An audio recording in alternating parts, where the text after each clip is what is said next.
Assalamu alaykum, aziz qarindoshlar. Hammanglarning mushu vaqtinglar xayrlik bo'lsin. Tuvanda diqqatinglar bir necha muhim xabarlar programmasida bo'ladi.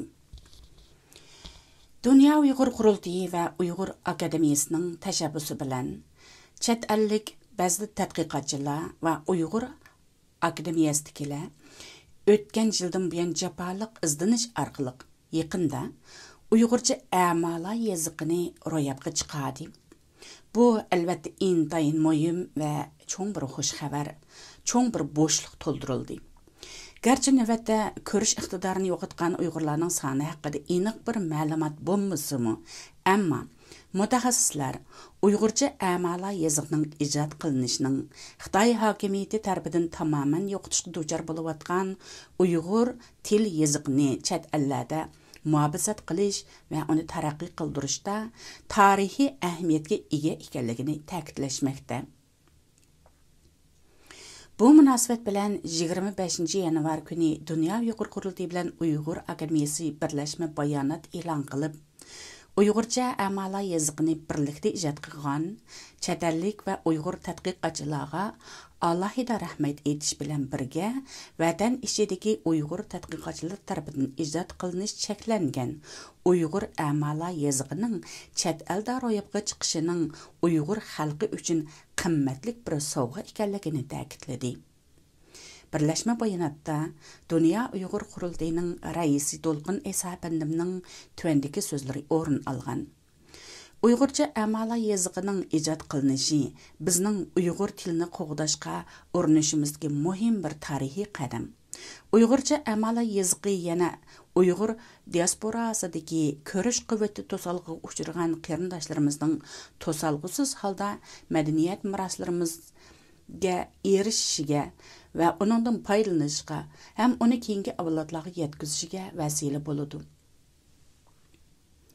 Gerçi Xitoyda amala yazıqining Xitoycha nusxasi 1952 yili barliqqa kelgan bo'lib, 80-yillarning boshlarida vatan ichidagi Uyg'ur tadqiqotchilar amala yazıqining Uyg'urcha nusxasini barliqqa keltirish uchun izdinish elib borgan bo'lsa-mu, ammo Xitoy hokimiyatining to'salg'ulik qilishi bilan Uyg'ur tadqiqotchilari bu nishoniga yetolmagan edi.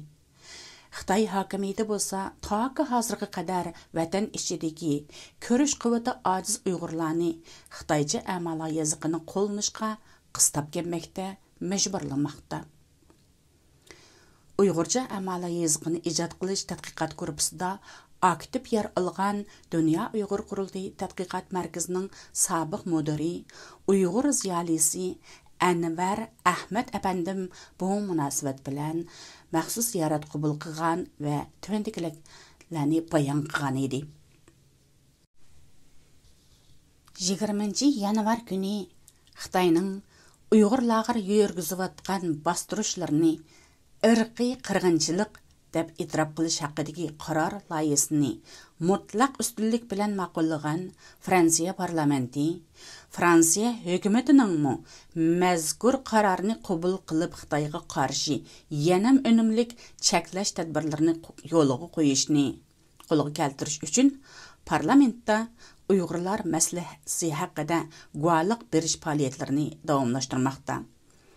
Bu munosabat bilan 26 fevral kuni Fransiya parlamentida parlament a'zosi Ferdikus Damis xonim va Dunyo Uyg'ur Qurultiyi xorij ishxonasining direktori Ashal Hamrayeva xonimning o'rinlashtirishi bilan yana bir qitimliq Uyg'urlar haqida guvohlik berish yig'ini o'tkazildi.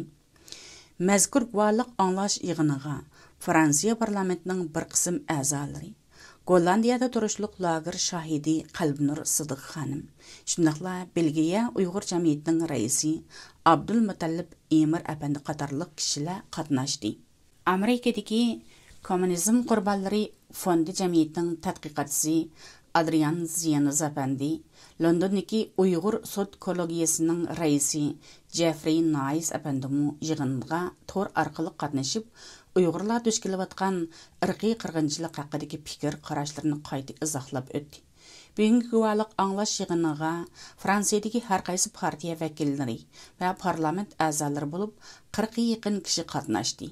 Yığında Fransiya parlamentinin raisi Jan-Lus Borlingen әпәнди və parlament əzası Ferdikus Daimis xanım ayırım söz qılıb, Xitay hakimiyyətinin Uyğurlar üstüdün rahimsizlarca yürgüzüvatqan ırqi qırğınçılıq siyasətini və başqa cinayi qılmışlarını qattiq ayıplaş bilan birgə, Fransiya hökumətinin Fransiya parlamenti tərəfindən 20 yanvar qəbul qılınğan Uyğur ırqi qırğınçılıq haqqındakı qərarını qəbul qılıb, Xitayğa qarşı yanım önümlük cəza və çəkləş tədbirlərini yolğa qoyuş arqılıq Xitayning Uyğurlar üstüdün yürgüzüvatqan ırqi qırğınçılıqni to'sib qilishga chaqirdi. Guvalıq yığını ağırlaşqandan keyin parlament binası oldidan stansimizning maxsus ziyoratini qabul qilgan Belgiya Uyg'ur jamiyatining raisi Abdullam Imorov va Jasur lager shahidimiz Qalbinur Sidiq xonim o'zlarining ta'sirotlarini bayon qilib so'zlab berdi.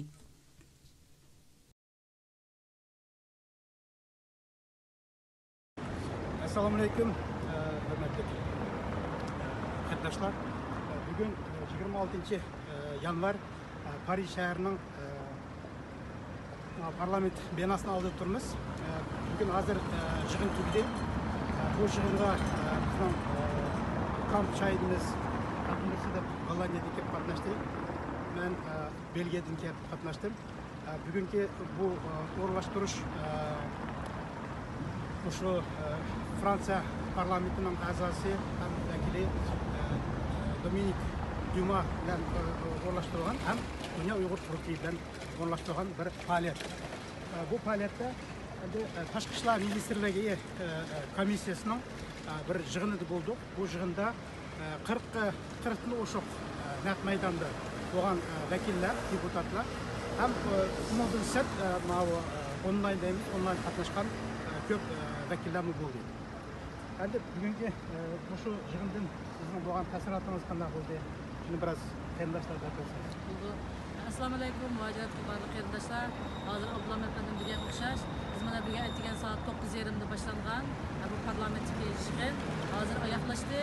Bu parlamentdan oldi bilan London sudidagi bosh sudchi Jeffrey Nice bilan yana bir reis degan efendimlar yaxshi so'zlarni qildi.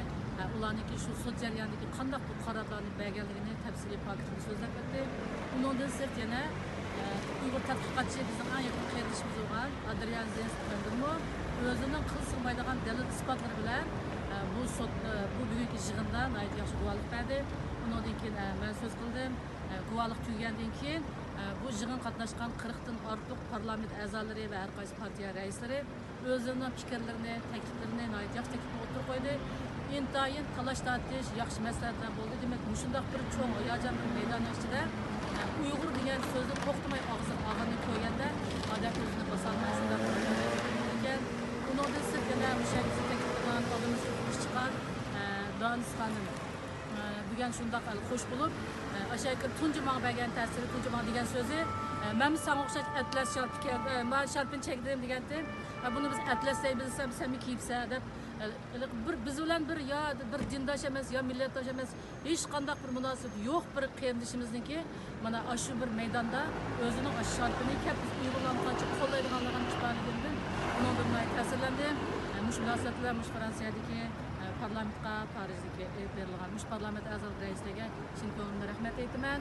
Bizim yaxshi takliflarimizni o'zimizniki bu irqiy qilingan qarorning yetarli bo'lmaydiganligini ularni yana amaliyot tadbirlarni qo'llanib yana shu Xitoy haqida ig'ir besim ishlashni kerakligini qonunlar tuzib berishni kerakligini ularga tushuntirib rahmat ularga.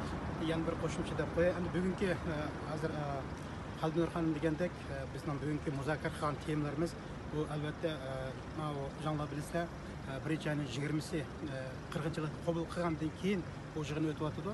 Ham bu yerda konkret qanday ishlarni qiladi. Nima qilsa endi shu biz nimaga maqsadga yetalaymiz degan nimada bu yer qaytadan hammani anglab bo'libmi Qalbinur xonimning qilgan guvohligini ba'zi ashadagi vakillar ta'sirlandi, qattiq ta'sirlandi. Buni bo'tgan narsalarni ba'zilari nimani qabul qilib shunga ovoz berganlar bo'lsa-mu, unchalar bo'lg'ini endi hozir tushunayotganligini ashada ta'kidlab ketdi. ham bu yerdagi bugungi yig'inda muzokara bo'lganda 100% aşırı qatnashgan vakillarning hammasi uni qo'lladi. Undan keyin shu konkret biz qanday amaliy ishlarni qilishimiz kerak deb hammasi shuni keldi. Ham shu komissiyaning nomidan Fransiya prezidentiga Makronga bir bayonot yozib, ham unga bir taklif sunmoqchi bo'ldi. Bu taklif endi Xudoyim bo'lsa keyin yana ko'ramiz. Uning oqibati qanchalik bo'ldi. Shuning uchun bugungi bu faoliyat ahamiyatli, yaxshi o'tdi. Shu qatnashgan, mushtoq tayyorlagan yana bir taklif o'tdi. Bugungi shu faoliyatni tayyorlagan shu Fransiya parlamentining a'zosi Dominik Dumaga ham shu qurultay vakillari, Fransiyadagi qurultay vakillari Asal Kamrayeva bo'lsin. Onun keyin shu o'rlashtirishlar yaxshi bo'ldi. İnşallah shu qilgan faoliyatlarimiz millatimizga foyda bo'lsin. Rahmat. Dünya Uyghur Qurultayı har qaysi ellerde faaliyet elib berayotgan bütün təşkilatlarımızı, siyasi faaliyetçilerimizni ve avam xalqimizni Beijing irqiy qirg'inchilik olimpiyiki başlanadigan 4 fevral kuni o'zlar turishliq davlatlarda ham Beijing qishliq olimpik yig'ini boyqut qilish ham G'ulji qirg'inchiligining 25-yilligini xotirlash munosabati bilan bir tutash holda keng ko'lamli norozilik faoliyatlarini uyushtirishga chaqirgan edi. O'tgan yili 6 aydan boshlab har chorshanba kunlari Torontodagi Olimpik komiteti oldida Tibetliklar bilan birga 2022 yillik Beijing qishliq olimpikini boyqut qilish namoyish o'tkazib kelayotgan Kanada Sharqiy Turkiston birligining raisi, Dünya Uyghur Qurultayining bosh katibi To'yg'un Abduvali apandim 26 yanvar chorshanba kuni Torontodagi namoyish maydonida qilgan so'zida Kanadada yashayotgan bütün qarindoshlarimizni Dünya Uyghur Qurultayining yuqorqi chaqiriqqa qizg'in ovoz qo'shishga dalolat qilib mundaq dedi. Assalomu alaykum. Kanadaning har qaysi shaharlarida yashayotgan Sharqiy Turkistonlik Uyg'ur qarindoshlar, xabaringlarda bo'lsa kerak, 6-oyda Tibet Yoshlar kongressininki talep bilan o'sha Olimpik komitetining oldida har chorshanba kuni 4:30dan 5:30 gacha Xitoyninki Beijing 2022'de o'tkaziladigan qish olimpik tadqiqot yig'iniga qarshi namoyish elib beribdi. Her haftadagidek birdan 2dan Uyg'urlar qatnashib kelyapti. Tibetliklarga hamkorlashib. Shunga oldimizdagi 2-ayning 4'i xabaringlarda hammalarning bor Beijingda olimpik tadqiqot yig'inining ochiladigan kuni nurg'un davlatlarning boshliqlari bor edi. Bu munosabat bilan bütün dünyadaki Uyg'urlar ve Tibetliklar her qaysi davlatlarda namoyish qiladi. Kanadaning 5 shaharida namoyish var. Muşunun ulan 3. qitim ben nima qilishim? Mana qayiq o'tidi. Men o'zim Miltonda turaman, u ham bilan arlig'ima 60 kilometr keladi. Men bunda kilometrlarni qor, yağmur, muzni o'ylamadim. Hem biz Kanadadagi Uyg'urlar ve bütün dünyadaki Uyg'urlar ayrılmaymiz. Biz ayol bo'lmagandan keyin biz bir Muşu bayrakni hurmatlab, bu tashkilot o'rlashtirdi demay, 2-ayning 4-kuni Muşu men tug'an 250 yansıtışırken saat 3'te topluşup bir yerden karşı yukarı avazlarımız bilen piyada Xitay konsulunun aldığa Uygurlarga erkinlik, Şarkı Türkistan'a müstakillik, G'ulji hareketindeki inqilabçılar menge unutulmaydı, şehitler ölmez, Uygurlar bölünmez diyen şuarlarımız bilen Xitay konsulunun aldığı berip G'ulji inqilabının 25 yıllığını hatırlayıp şahada ayaklaştırmakçı. Şuna bütün qarindoshlarning ailesi boyunca dostları bilen məsləhətləşib A təşkilat o'rlashtirdi, Ma təşkilat o'rlashtirdi emas. Ma ayıl tuzlu ko'k bayroqning hurmatiga vatanda lagerda va turmalarda o'layotgan, o'limga paydo bo'layotgan bog'liqlik qassobning oldida turayotgan qo'ylardek shu qarindoshlarimizni ishinglarib, shularning hurmati uchun bo'lsa-mu, shu namoyishga qatnashib berishinglarni umid qilamiz. Rahmat. Bugungi programmamiz mush yerda oxirlashdi. Diqqat berganingizga rahmat. Ko'rishguncha omon bo'linglar, aziz qarindoshlarim.